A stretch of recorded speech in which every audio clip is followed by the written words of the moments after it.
인체의 관절 중에 아프면 정말 꼼짝 못하는 가장 큰 관절이 있습니다. 네, 바로 허리거든요. 허리는 흔히 남자의 생명이라고도 하는데요. 여성에게도 굉장히 중요합니다. 우리가 허리는 이 상체와 하체의 중간에 있어서 지지를 해주기도 하고 또 균형을 잡아주기도 하고요. 무거운 것을 들거나 또 아니면 보행을 할 때에도 가장 큰 역할을 해주고 있습니다. 그런데 우리가 환자분들이 흔히 허리가 아프다 이렇게 말씀하시는 거를 들어보면은 몇 가지 양상으로 나눌 수가 있습니다. 아주 크게 허리가 아프다 이렇게 말씀하시는 분들은 흔히 말씀하시는 게 그 디스크 아니야? 라고 물어보시는데요. 디스크라고 하는 것은 하나의 구조물의 명칭이죠. 척추뼈와 척추뼈 사이에서 어떤 스프링 역할을 해주는 완충 역할을 해주는 하나의 이 구조물인데요.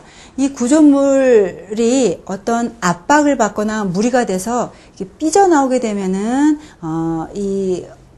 거기서 나오게 되는 신경을 누르는 게 디스크라고 합니다. 그래서 디스크로 인한 그 디스크 병증인데요. 그러면 우리가 일상에서 일반적으로 그냥 허리가 아픈 근육통과 디스크를 어떻게 구별할까요? 간단하게 일단 그것부터 알아볼게요. 자, 우선 일단은 우리가 환자분들 보시면은 무거운 거를 이렇게 들다가 허리를 삐끗했어요.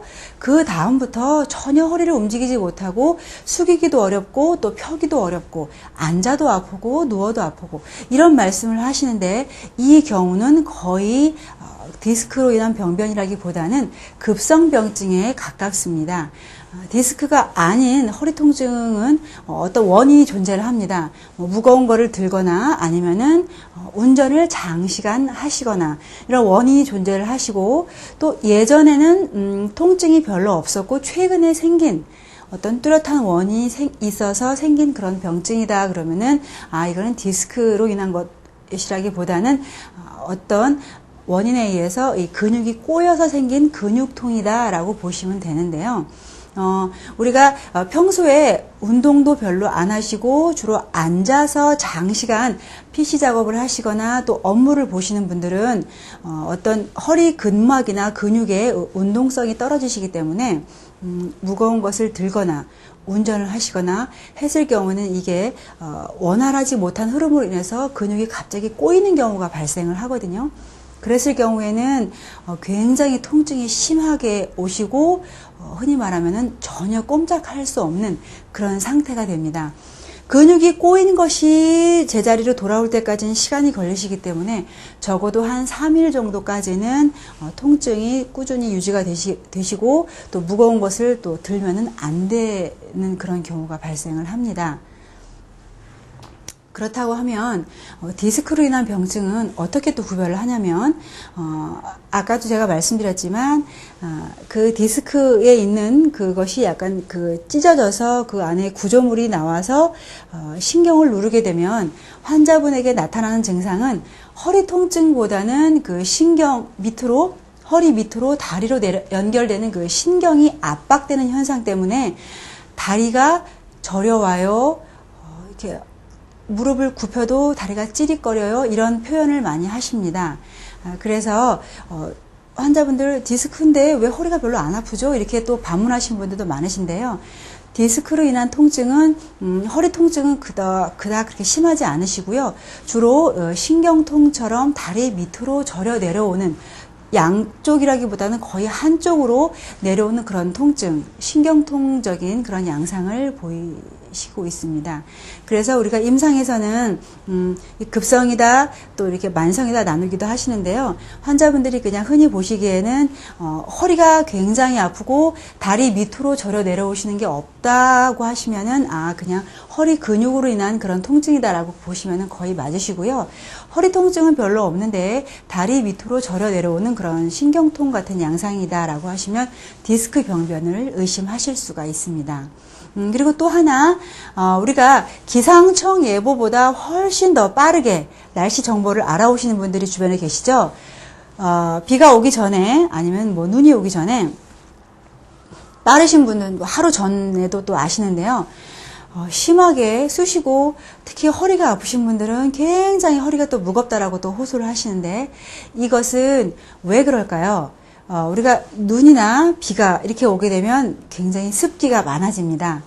굉장히 습한 기운이 이렇게 차게 되는데, 내 몸 안에서 어떤 습한 기운과 또 흐르지 않는 어떤 어혈 같은 것이 막혀 있는 분들은 내 몸에서도 그런 흐르지 않는 물질이 방해를 하고 있는데, 또다시 외부에서도 그런 습한 기운, 탁한 기운 이런 게 오게 되면 더 통증이 심해지는 그런 결과가 있기 때문에 통증이 더 심해진다고 보시면 되고요. 그래서 그런 분들은 우리가 한약과 침으로 이런 습한 기운과 어혈, 나쁜 기운 이런 거를 치료하시게 되면 그동안에 있었던 기상청 예보는 아마 거의 하실 수가 없게 됩니다. 그래서 그냥 방치하지 마시고요. 꼭 치료하시면 좋은 결과를 얻으실 수가 있습니다. 네. 그리고 또 하나 우리 환자분들이 말씀하시기를 낮에 활동할 때나 그럴 때는 전혀 문제가 없는데 왜 아침에 일어나면 허리가 은근히 뻐근하게 아파올까요? 라고 질문들을 또 많이 하시는데요. 주로 남자분들에게서 또 질문을 많이 받습니다. 한방에서는 아침에 허리가 아픈 것을 신허요통이라고 해서 이 신장 기능, 소변을 걸러주는 이 신장의 기운 자체가 떨어지거나 문제가 오면 아침에 통증을 호소할 수 있다고 봅니다. 그런데 여기서 주의하실 것은 신장 기능에 이상이 있어서 나타나는 요통이다라고 해서 어떤 소변 검사에서도 이상이 있느냐? 그런 경우는 사실 거의 없다라고 보시면 됩니다. 어떤 혈액 검사상의 신장 이상 기능 이런 거는 발견되지 않으시고요. 보이지 않는 그런 신장 자체의 기능이 떨어져서 온 경우, 그럴 경우에는 우리가 아침에 허리 통증을 호소하는 경우가 있습니다. 그리고 예전에 우리가 결혼하는 새 신랑의 발바닥을 때리는 풍습이 있었죠. 이것은 발바닥도 우리가 신장 기능과 연결이 되시기 때문에요. 그래서 새 신랑의 발바닥을 좀 때려서 신장 기능을 좀 좋게 하려는 그런 의도가 있었습니다. 신장 기능이 좋지 못해서 나타나는 그런 요통은 발바닥 통증을 함께 같이 동반하는 경우가 종종 있습니다. 그래서 우리가 발바닥도 아프면서 허리까지 아침에 일어나면 은근히 또 굉장히 약간 신경 쓰이게끔 그런 아픈 경우는 신장의 기능이 떨어져서 나타나는 그런 신허요통이라고 보시면 됩니다. 제가 지난번에도 말씀드렸는데 신장 기능이 떨어질 때는 신장 자체의 기운이 즉 과로나 무리를 해서 신장 기능이 떨어지는 경우도 있으시고요. 최근에는 스트레스가 굉장히 많이 올라가도 신장 기능이 좀 떨어지는 그런 경우가 있으니까요.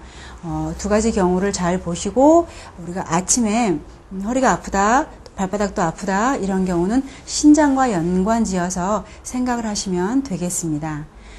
명절 때 우리 주부님들 일 서서 많이 하시느라고 허리 많이 아프시죠? 똑같은 자세로 굉장히 장시간 한 동작을 반복하시거나 일을 하시는 경우에는 허리에 굉장히 무리가 많이 갑니다.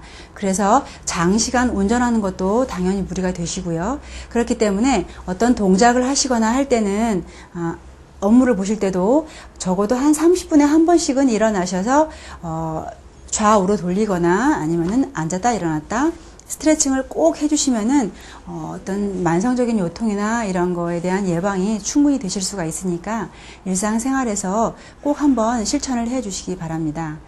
다음 시간에는 여성들의 가장 큰 적이죠. 생리통에 대해서 한번 알아보도록 하겠습니다.